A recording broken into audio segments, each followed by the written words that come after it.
Donc je vais demander à Madame Pio, à Madame Gaude et à Madame Brinster de venir s'installer, s'il vous plaît.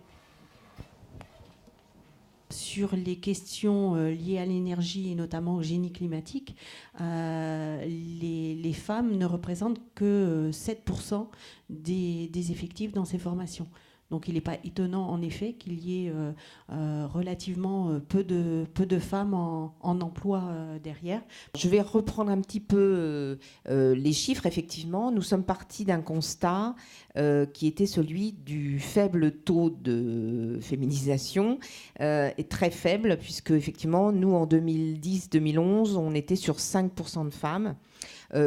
Sur des formations qui étaient du niveau 5 au niveau 1, puisque nous avons des formations du CAP à l'ingénieur. Donc j'en profite pour dire, effectivement, dans ces formations, il y a quelques formations verdissantes ou vertes directement, puisque la formation maîtrise de l'énergie, énergie renouvelable, la licence pro est une formation, on va dire, verte. L'idée, c'était de promouvoir cet accès des femmes au métier de l'énergie pour, en installant des processus de recrutement, en essayant de monter des modules de découverte des métiers. Donc là, nous l'avons fait en 2012, le projet FSE est sur 2012-2013. Donc nous avons installé dans nos murs des modules de découverte des métiers ouverts aux femmes exclusivement. Et ces modules sans engagement, qui sont gratuits, leur permettent de se déplacer avec des formateurs professionnels qui viennent du monde professionnel, de discuter des métiers, d'être sur des plateformes avec des installations en fonctionnement. Et l'idée, c'est de leur montrer les filières, les métiers qu'il y a derrière ces métiers de l'énergie, et surtout de leur dire combien elles sont attendues, espérées dans les entreprises du génie climatique, de l'énergie en général. L'idée, c'est d'arrêter de dire c'est sale, c'est pas glamour, c'est ceci, c'est cela. Il y a du travail. Il y a une vraie volonté des entreprises et elles attendent, il y a vraiment des opportunités d'emploi durables. Mais on est quand même sur la difficulté d'avoir le sourcing, hein, c'est-à-dire on a peu de demandes et plus d'offres que de demandes. Donc des entreprises qui ont signé l'accord de partenariat nous font remonter leurs demandes. On a par exemple Dalkia là, qui cherche 6 femmes pour la prochaine rentrée. On peut nous répondre en termes de formation à ces demandes. Simplement, il faut que il y ait un intérêt, qu'on sollicite un petit peu plus les jeunes filles, et que quand on entend CAP petite enfance, j'ai rien contre, je suis tout à fait d'accord que c'est tout à fait important, mais il n'y a pas changer une couche ou changer une personne âgée, c'est pas plus glamour et plus sympa, on va dire, que d'aller se mettre par terre pour aller vérifier une installation de chauffage ou pour passer dans une canalisation qui est effectivement pas nickel, chrome. Effectivement, dans le métier de service à l'environnement, on ne perçoit pas toujours ce que ça peut être comme métier. Et donc on intervient sur les différents secteurs de l'eau, la propreté, déchets solides, déchets liquides, le transport et l'énergie. Et l'ensemble de nos métiers, alors là, à proprement parler, ne sont pas du tout sexy, n'attirent pas filles ou garçons. Je mets en place des semaines de découverte métiers ouverts à tous, pas spécifiques garçons, et depuis 2008. Je cumule à ce jour 3 jeunes filles qui ont participé à ces semaines de découverte métier, avec 2 candidatures sur agent d'accueil et de conduite routière. Donc vraiment, c'est le seul diplôme de niveau 5 où on peut comptabiliser, on va dire, un petit 5% de jeunes femmes.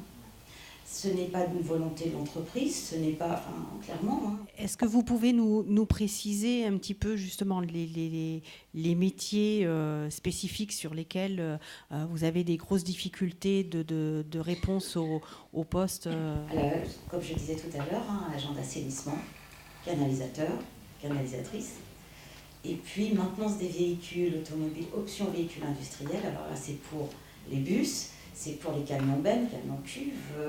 Donc là, c'est de la mécanique sur poids lourd. Là où je commence à avoir des femmes qui travaillent avec moi, c'est dans le côté protection du milieu naturel. Donc on va voir les petites grenouilles, les sauterelles, protéger la rivière, enfin ces choses-là. Donc là j'en ai un peu, et là j'en ai vraiment sur le terrain. C'est ce qui est entretien des rivières, entretien des bassins de décantation, des choses comme ça. Mais on reste sur le côté, entre guillemets, glamour. En termes de féminisation, les femmes sur le terrain, moi, honnêtement, je ne les vois pas. Elles sont au bureau, elles font le café, et voilà. Sur le terrain, j'en ai pas. Même si je veux en avoir, de toute façon, j'ai personne qui vient.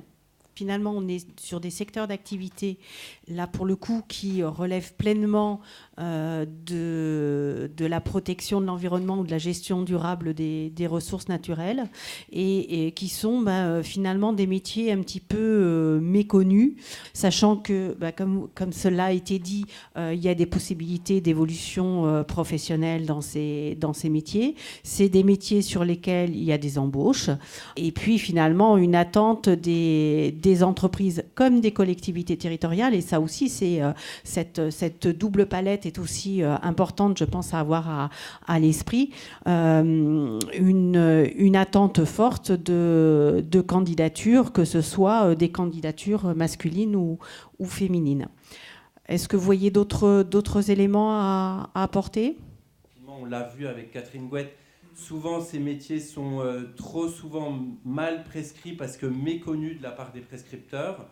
Et donc, on espère que ce genre de journée, de séminaire, pourra permettre de mieux faire connaître les métiers, les rendre plus attractifs et orienter les publics vers ces métiers qui recrutent, qui ne sont pas délocalisables et qui sont généralement accessibles pour des publics assez faiblement qualifiés sur les premiers niveaux de qualification. Sur les lots, par exemple, dédiés à l'agriculture, au bâtiment, au transport. J'ai noté aussi l'environnement, cadre de vie, hygiène. Toutes les formations du programme régional qualifiant conduisent à ces métiers. Donc, vous pouvez mobiliser ce programme pour former les demandeurs d'emploi que vous accueillez dans les missions locales. Voilà, je laisse la parole à ma collègue Françoise Belay, qui va revenir sur l'aspect féminisation. Juste pour dire que donc, la région est engagée aux côtés de l'État et aussi du ministère des Droits des Femmes dans une convention qui s'appelle Territoire d'Excellence. Il y a 9 régions en France qui travaillent sur cette expérimentation dans l'égalité professionnelle. Il y a 2 volets. Un volet sur l'accompagnement des entreprises vers l'égalité professionnelle. Le second est sur la mixité des métiers. Pour moi, ce sont 2 aspects qui sont liés. Et ça nous permet de soutenir des projets comme celui du Greta sur les métiers de l'énergie. Il y aura d'autres projets qui vont être soutenus. Et c'est une initiative importante, d'envergure, qui va durer jusqu'en mars 2015 et qui va permettre de mutualiser, y compris avec les partenaires de l'éducation nationale et de la formation, toute une série d'initiatives prises sur ces 2 volets. Et j'insiste sur le fait que les 2 sont vraiment liés. On ne peut pas travailler sur la mixité des métiers si on ne travaille pas en même temps sur l'égalité professionnelle dans l'entreprise. Bon, je pense que tout a été dit, donc je m'arrête là. Et merci à vous. Je donne la parole à Madame Connor, qui a longtemps été la trésorière de la mission locale de Versailles et qui est actuellement maire de Fontenay-le-Fleury. Juste vous dire un petit mot de fin. Je crois qu'il est très important que l'on réalise qu'aujourd'hui, il n'y a plus une question d'hommes et de femmes, il y a une question de compétences et de passion. Je crois que l'ennemi des femmes, c'est souvent les femmes. Parce pour dire qu'on est compétente, il faut qu'on ait un niveau d'exigence à nous-mêmes qui est tellement important qu'on n'ose pas. Et quand par hasard, on arrive à avoir confiance, eh bien finalement, on excelle. Et je crois très sincèrement que vous tous qui êtes là, le message que je voudrais vous faire passer, c'est que vous faites un travail extraordinaire. Vous en avez parlé avec passion. Je crois que c'est d'arriver à ce que toutes les femmes que vous rencontrez, que vous leur expliquez que finalement, il faut qu'elles soient peut-être un peu moins exigeantes sur leurs propres compétences, qu'elles se fassent confiance et que là où elles vont, elles deviennent indispensables. Et c'est juste ce que la non professionnelle, non technicienne, juste l'élu pourrait vous dire en vous remerciant pour votre engagement à tous, pour votre enthousiasme et pour votre passion. Merci beaucoup. Et puis alors j'espère que vous arriverez à recruter énormément de femmes dans ces métiers-là, parce que je crois que c'est peut-être l'avenir finalement de la Terre. Merci.